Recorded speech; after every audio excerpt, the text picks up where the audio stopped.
High বন্ধুরা, good night. দেখুন, এই যে উত্তরপ্রদেশে যে ব্রিজটার কালার চেঞ্জ হয়, এক এক রকমের এক একটা কালার হয়।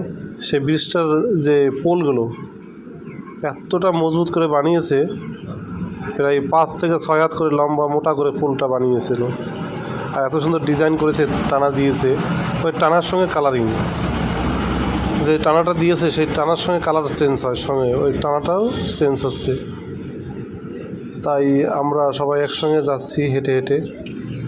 এই ব্রিজটা অনেকটাই বড়, 2 সাইড দিয়ে মানুষ আছে, মাঝখানে 2টা রাস্তা আছে। হ্যাঁ, তো আমরা ব্রিজের সাইড দিয়ে হেঁটে হেঁটে যাচ্ছিলাম। প্রচুর লোক এরকম যাচ্ছে আমাদের সঙ্গে। আমরা এই ব্রিজের লাইটিংটা দেখে আমাদের খুবই ভালো লাগলো। অসাধারণ বড় বড় লাইটিং। এটা লাইটিংকে কেউ না দেখলে সেটা বুঝতে পারবে না, এত সৌন্দর্য লাইটিং।